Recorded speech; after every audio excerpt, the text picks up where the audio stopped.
Assalamualaikum warahmatullahi wabarakatuh. Di sini saya Neng Fitri Ramadhani dengan NIM 104210113 dari Prodi Biologi.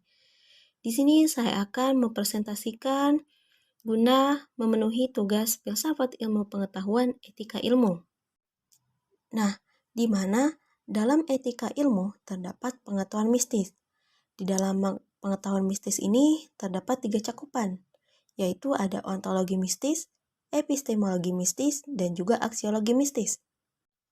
Nah, di sini ada pengetahuan mistis. Nah, apa sih pengetahuan mistis? Nah, pengetahuan mistis itu merupakan pengetahuan yang diperoleh tidak melalui indera dan bukan melalui rasio atau pikiran. Nah, mistis juga apabila dia dikaitkan dengan agama, ialah menjadi suatu pengetahuan atau ajaran keyakinan. Pengetahuan ini juga dapat kita peroleh melalui rasa dan juga hati, di mana yang menjadi objek pengetahuan mistis ialah objek yang abstrak atau suprarasional. Contohnya seperti alam gaib, Tuhan, malaikat, surga, neraka, dan juga jin.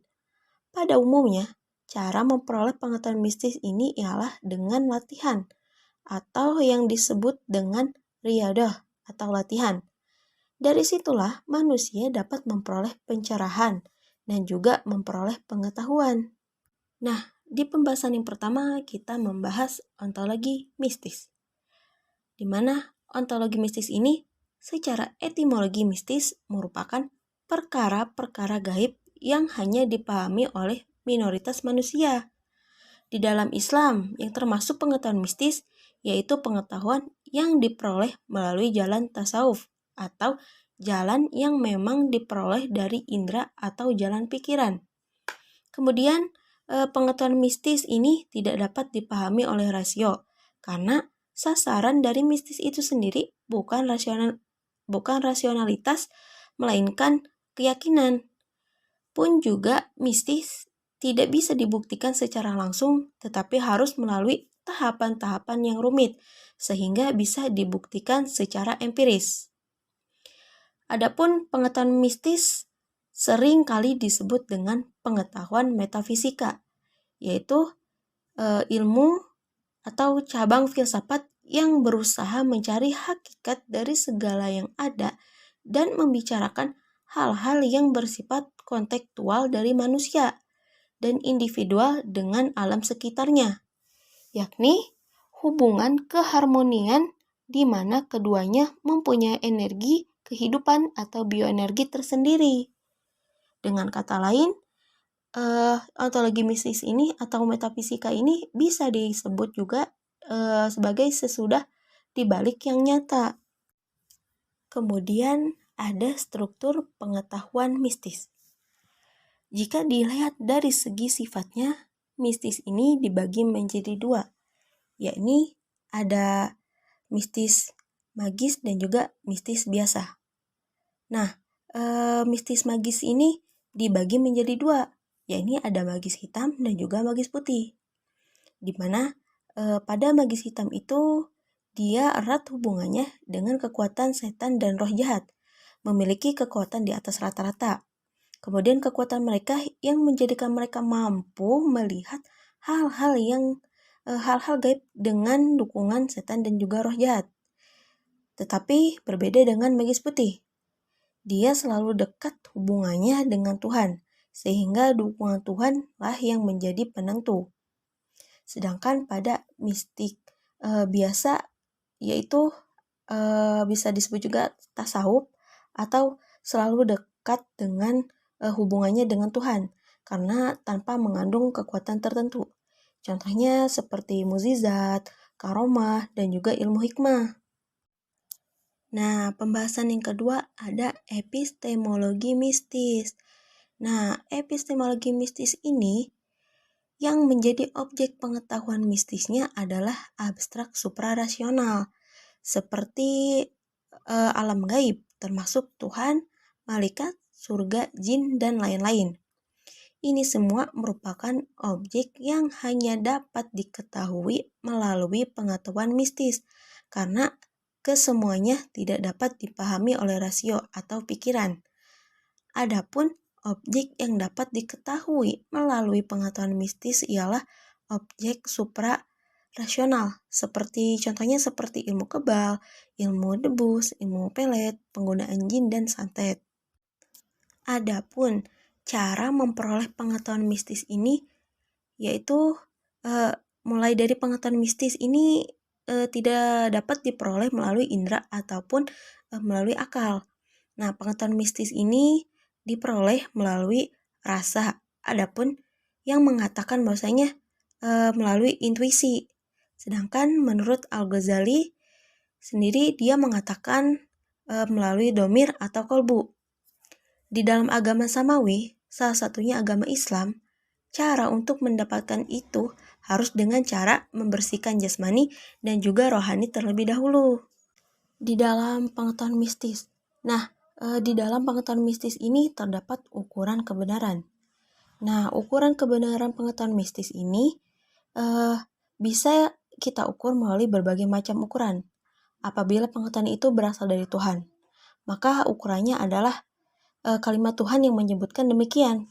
Seperti halnya Tuhan berfirman dalam Al-Quran bahwa surga dan neraka itu ada. Maka kalimat itulah yang menjadi bukti bahwa pengetahuan itu benar. Karena ada kalanya ukuran kebenaran pengetahuan itu mistis itu suatu kepercayaan. Jadi sesuatu dianggap benar karena kita mempercayainya.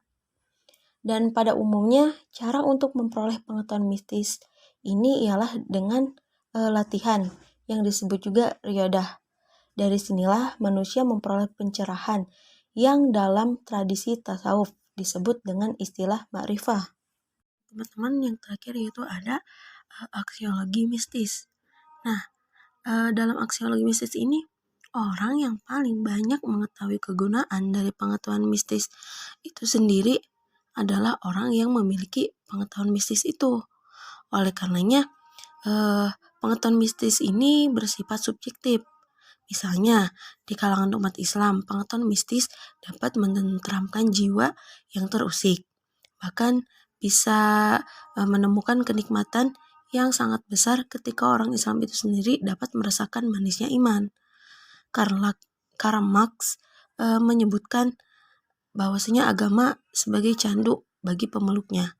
Karena orang yang lebih banyak mengaduk pada Tuhan daripada mencari jalan keluar dari masalahnya.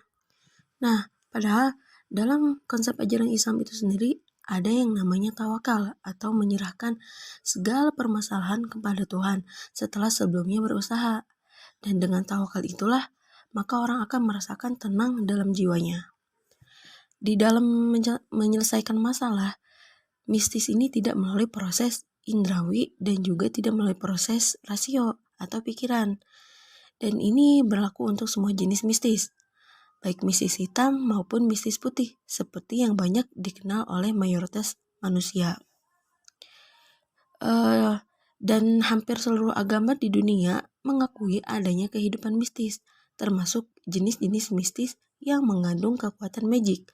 Jadi ada dua macam magic, yaitu ada dua macam mistis, maksudnya mohon maaf, yaitu mistis yang biasa dan juga mistis yang magic. Nah, istilah mistis ini menunjukkan kegiatan spiritual tanpa penggunaan rasio atau pikiran. Ini berlaku pada kedua macam mistis itu.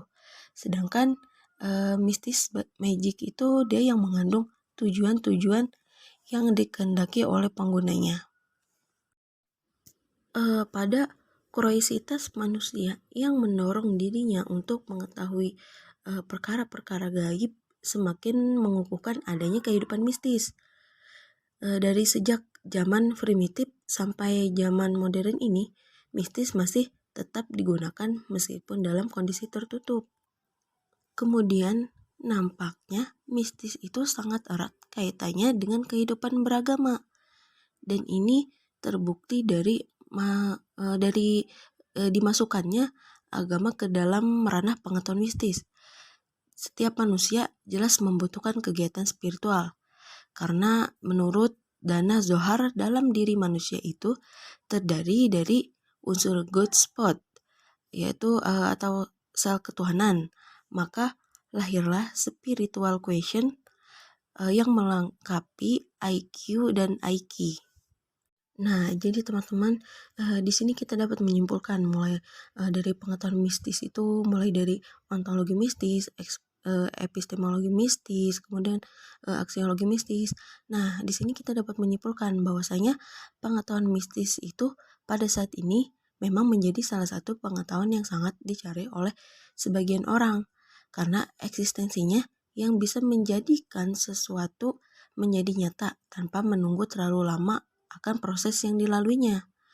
Dan juga pengaruhnya ini sangat besar bagi kebutuhan orang yang memang menginginkan sesuatu itu secara instan tanpa melalui proses terlebih dahulu, seperti pengetahuan sains dan pengetahuan filsafat. Maka pengetahuan mistis pun mempunyai kegunaan-kegunaan tertentu, meski mistis ini lebih bersifat batiniah dan gaib dan terkadang rasional dan empiris. Tapi mistis bisa dijelaskan secara ilmiah, namun melalui proses yang sangat panjang. Baik, teman-teman, itulah sedikit penjelasan dari presentasi yang saya sampaikan. Semoga di dalam presentasi ini bisa bermanfaat bagi para pembaca dan juga para pendengarnya. Sekian, terima kasih.